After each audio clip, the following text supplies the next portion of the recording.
ओम नमः शिवाय। श्री शिव पुराण दशम खंड पहला अध्याय। सूत जी ने कहा, हे शौनक आदि ऋषियों, शिवरात्रि व्रत का वृतांत सुनने के उपरांत नारद जी ने ब्रह्मा जी से कहा, हे पिता, भगवान सदाशिव के जितने भी व्रत हो उन्हें बताने की कृपा कीजिए। यह सुन के ब्रह्मा जी ने उत्तर दिया, हे पुत्र, शिवजी के असंख्य व्रत है। उन सब व्रतों को निम्नलिखित 12 व्रत अत्यंत आवश्यक और प्रमुख है। इन्हें याज्ञवल्क्य स्मृति में वर्णन किया गया है। मनुष्य को चाहिए कि वे इन व्रतों को अवश्य धारण करें, क्योंकि इन्हें किए बिना किसी कार्य की सिद्धि नहीं होती है। हे नारद, व्रत इस प्रकार से है। दोनों अष्टमी, दोनों एकादशी, दोनों त्रयोदशी, दोनों चतुर्दशी और महीने में जितने चंद्रवार पड़े वो सब मिला के एक महीने में 12 व्रत होते हैं। भगवान सदाशिव की आज्ञा है कि अष्टमी के व्रत में केवल फलाहार करना चाहिए, परंतु शुक्ल पक्ष की एकादशी को निर्जला व्रत रखना चाहिए। कृष्ण पक्ष की एकादशी को भोजन किया जा सकता है। इस प्रकार दोनों त्रयोदशी तथा कृष्ण पक्ष की चतुर्दशी में एक बार भोजन करने की आज्ञा है, परंतु शुक्ल पक्ष की चतुर्दशी में निर्जला व्रत धारण करना चाहिए। सोमवार के व्रत में भी एक समय भोजन कर लेने की आज्ञा है। इन सभी व्रतों में शक्ति सहित भगवान सदाशिव का पूजन करना चाहिए। इन व्रतों में अपनी सामर्थ्य अनुसार शिव भक्तों को भोजन कराना चाहिए और शक्ति के अनुसार दान देना चाहिए। हे नारद, जो मनुष्य इन 12 व्रतों में से एक व्रत भी नहीं करता है उसे महापतित समझना चाहिए। जो मनुष्य शिवजी के सभी व्रतों को करता है उन्हें परम पवित्र समझना चाहिए। यदि कोई मनुष्य 12 व्रत रखने में असमर्थ होने के कारण केवल एक ही व्रत को धारण करता है तो वह भी शुभ है। इन दोनों प्रकार के व्रत रखने वालों पर भगवान सदाशिव सदैव अपनी कृपा बनाए रहते हैं। हे नारद, 4 वस्तु मुक्ति प्रदान करने वाली है, उन्हें इस प्रकार से जानना चाहिए। शिवजी का पूजन, शिवजी का तप, शिवजी का व्रत, काशी में मृत्यु।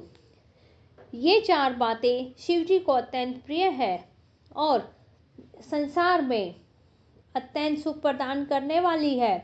इन सब व्रतों में शिवजी का व्रत अत्यंत श्रेष्ठ कहा गया है। शिवरात्रि के व्रत को सभी वर्ण, सभी आश्रम और सभी आयु के स्त्री पुरुष धारण कर सकते हैं। जो लोग शिवरात्रि के व्रत को रखते हैं उन्हें शिवलोक की प्राप्ति होती है। हे नारद, भगवान सदाशिव की महिमा के समान ही शिवरात्रि व्रत की महिमा भी अत्यंत है। और कोई मनुष्य कैसा भी पापी क्यों ना हो, यदि वह शिवरात्रि का व्रत कर लेता है तो उसके संपूर्ण पाप नष्ट हो जाते हैं। संसार में जितने भी धर्म, तप, योग आदि है उनमें से कोई भी इस व्रत के समान नहीं है। शिवरात्रि का व्रत शिवजी को अपने प्राणों के समान अत्यंत प्रिय है। शिवरात्रि व्रत के द्वारा याज्ञदत्त नामक ब्राह्मण के पुत्र गुणनिधि ने, सुमति नामक स्त्री ने और व्याध आदि ने श्रेष्ठ गति को प्राप्त किया है। सभी देवता एवं मुनि आदि इस व्रत को धारण करते हैं और अभिलाषित फल पाते हैं। ये नारद, शिवरात्रि के व्रत को सर्वोपरि जानना चाहिए। यद्यपि प्रत्येक महीने की कृष्ण पक्ष की चतुर्दशी को यह व्रत होता है, परंतु माघ मास के इस व्रत को विशेष रूप से आवश्यक कहा गया है। इसी प्रकार फाल्गुन मास की चतुर्दशी को भी यह व्रत अत्यंत आवश्यक कहा गया है। अर्धरात्रि तक जो चतुर्दशी की तिथि रहे उसी को शिव व्रत के लिए उपयुक्त कहा गया है। यदि इस शिव व्रत को धारण करके उसी दिन पारण करे तो उससे अधिक शुभ अन्य कुछ भी नहीं है। यदि चंद्रमा अस्त हो जाए तो पारण नहीं करते। शिवरात्रि व्रत का पारण बहुत सोच समझ के करने के उपरांत करना चाहिए। जिस रात्रि को व्रत किया जाए उसके चारों पहरों में भगवान सदाशिव का 4 बार पूजन किया जाना और रात्रि के समय पारण ना करना और चंद्रास्त के संगम को भी त्याग देना उचित है। चंद्रमा के बिना यदि दिन में पारण किया जाए तो ऐसा सुयोग बड़े भाग्य से ही मिलता है।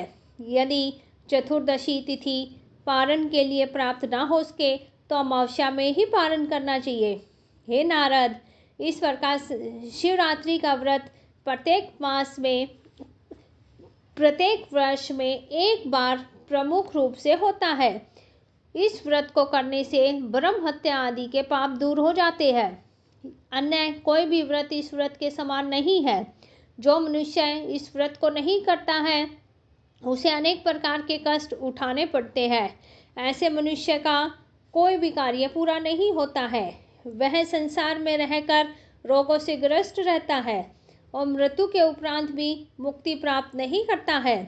यदि वह व्रत कभी अनजान में भी हो जाए तो व्रत करने वाले को श्रेष्ठ गति प्राप्त हो जाती है। यदि कोई पापी मनुष्य इस व्रत को धारण करता है तो उसे दोनों लोकों में प्रसन्नता प्राप्त होती है। जो मनुष्य निश्चय पूर्वक इस व्रत को धारण करता है उसे यह देख के यमराज भी भयभीत होने लगते हैं। ऐसे मनुष्य पे शिवजी सदैव प्रसन्न रहते हैं। उन पे अत्यंत कृपा करके लोक में सभी पदार्थ और परलोक में मुक्ति प्रदान करते हैं। शिवरात्रि व्रतधारी को संपूर्ण कुल भी मुक्त हो जाता है और देवता मुनि आदि सभी लोग उसकी प्रशंसा करते हैं। हे नारद, इस प्रकार मैंने शिवरात्रि व्रत की महिमा का वर्णन किया है। अब चारों पहर की पूजा विधि का वर्णन सुनो। ब्रह्मा जी ने कहा, हे नारद, प्रातः काल उठ के नृत्य क्रम करने के उपरांत सर्वप्रथम प्रसन्नता पूर्वक शिव मंदिर में जाके भगवान सदाशिव की स्तुति करनी चाहिए। तदुपरांत व्रत धारण करने वाले को पवित्रता पूर्वक अपने हाथ में पानी लेके यह संकल्प करना चाहिए कि हे भगवान सदाशिव, मैं आपका व्रत कर रहा हूँ, उसमें किसी भी प्रकार का विघ्न ना पड़े। इस प्रकार संकल्प करने के उपरांत व्रतधारी को चाहिए कि वह पूजन की संपूर्ण सामग्रियों को एकत्रित करके उसी स्थान पर दक्षिण और पश्चिम की ओर आसन बिछा के पूजन की सामग्री को वहां रखे जहां कोई प्रसिद्ध शिवलिंग स्थापित हो। इसके उपरांत व्रतधारी को उचित है कि वह सामर्थ्य के अनुसार श्रेष्ठ वस्त्र को पहनकर आसन पर बैठे और 3 बार आचमन करने के उपरांत शिवजी का पूजन करे। नृत्य गायन सहित स्तुति में प्रवृत्त होकर शिवजी के मंत्रों सहित पार्थिव पूजन करना श्रेष्ठ कहा गया है। हे नारद, व्रतधारी को उचित है कि शिवरात्रि के महात्म्य को या तो स्वयं पढ़े या किसी अन्य के द्वारा स्मरण करे। कथा कहने वाले की अनेक प्रकार की सेवा पूजा करना भी आवश्यक है। शिवजी को श्रेष्ठ वस्तुओं का भोग लगाने के उपरांत चारों पहरों में संकल्प करके शिवलिंग का पूजन करना श्रेष्ठ कहा गया है। शिवरात्रि को रात भर जागरण करके बड़ा उत्सव मनाना चाहिए। प्रातःकाल होने पर पुनः स्नान करके शिवजी का पूजन करना श्रेष्ठ कहा गया है। प्रातःकाल स्तुति करने के उपरांत व्रतधारी को सदाशिव के प्रति यह विनय करनी चाहिए कि हे प्रभु, मैंने श्रद्धापूर्वक आपके व्रत में अपना मन लगाया है, अस्तु आप मुझे अपना सेवक जान के प्रसन्न हो और मेरे संपूर्ण मनोरथों को पूरा करें। इतना कहकर शिवजी के ऊपर पुष्पांजलि छोड़नी चाहिए। इस प्रकार व्रत की क्रियाएं समाप्त हो जाने के बाद ब्राह्मण को दान देना चाहिए और अपनी शक्ति के अनुसार शिव भक्तों, ब्राह्मणों और यतीतों को श्रेष्ठ भोजन दान आदि द्वारा प्रसन्न करना चाहिए। हे नारद, अब मैं चारों पहरों में पूजन की विधि का विस्तार पूर्वक वर्णन करता हूँ। संध्या के समय सर्वप्रथम संध्या आदि संपूर्ण नित्य कर्मों में निश्चित होकर पहले पहर में इस प्रकार पूजन करें। सर्वप्रथम संपूर्ण सामग्री एकत्र करके शिव जी के दोनों लिंगों अथवा पार्थिव तथा शिवलिंग में से जो भी उस स्थान पर हो का पंचामृत द्वारा अलग अलग मंत्र पढ़ते हुए पूजन करें। इसके बाद 108 मंत्र पढ़ के शिव जी को जलधारा से स्नान कराए। फिर मंत्र पढ़ता हुआ संपूर्ण सामग्रियों द्वारा शिव जी का पूजन करें। अपने गुरु द्वारा दिए गए मंत्र से शिव जी का पूजन किया जाए या पंचाक्षरी मंत्र ओम नमः शिवाय शिव जी का पूजन करना चाहिए अथवा केवल शिव जी का नाम लेकर पूजन करना भी उचित है। चंदन, अक्षत, काले तिल, कमल पुष्प और कनेर के पुष्प आदि पूजन की श्रेष्ठ वस्तुओं को शिव जी के 8 नाम लेकर चढ़ाना चाहिए। उत्तम सुगंधित धूप देने के उपरांत आरती करनी चाहिए। श्रेष्ठ पकवान चढ़ाकर बेल का अर्घ्य देना चाहिए और इस प्रकार पूजन करने के बाद उपरांत दंडवत करते हुए शिव जी का ध्यान लगाना चाहिए।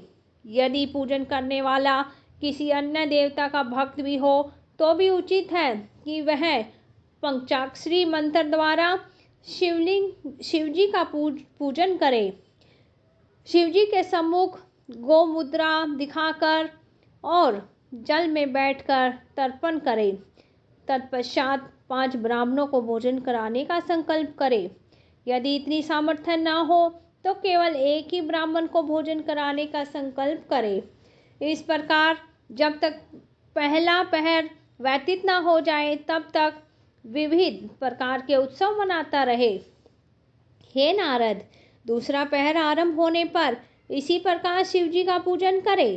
परंतु इस पूजन की विधि में इतना कहा गया है कि जौ का लखोहर और कमल के पुष्प पहले पहर से दुगने होने चाहिए और घी, शहद सहित दूध का नैवेद्य लगाकर बीजपुर का अर्घ्य देना चाहिए।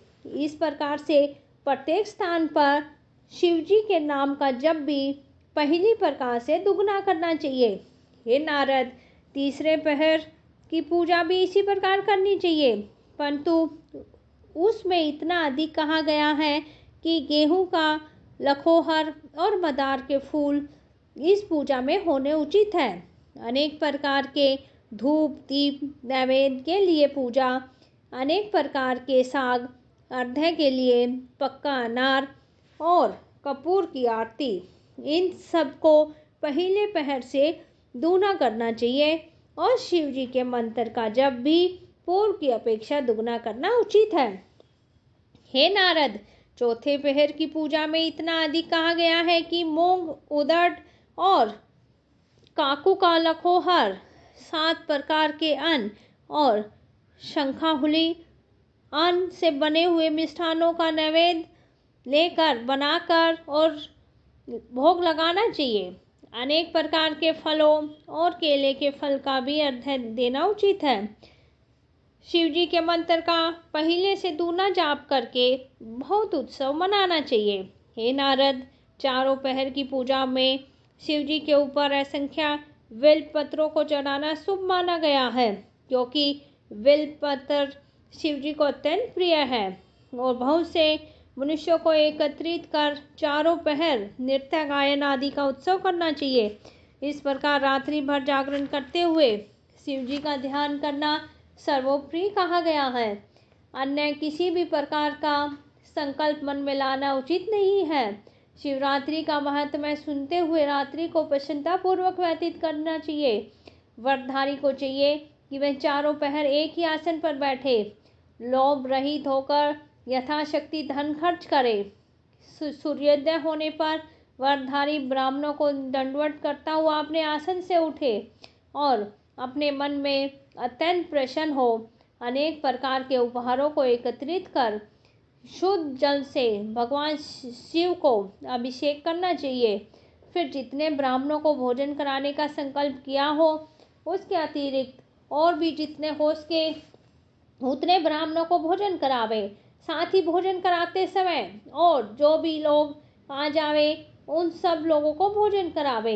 हे नारद, जिन कार्यों को मैंने तुम्हें बताया है वे सब धनवानों के करने योग्य है, परंतु जो निर्धन है और यदि उपयुक्त सामग्री से पूजा ना कर सके तो भी उसे कोई दोष नहीं लगता है।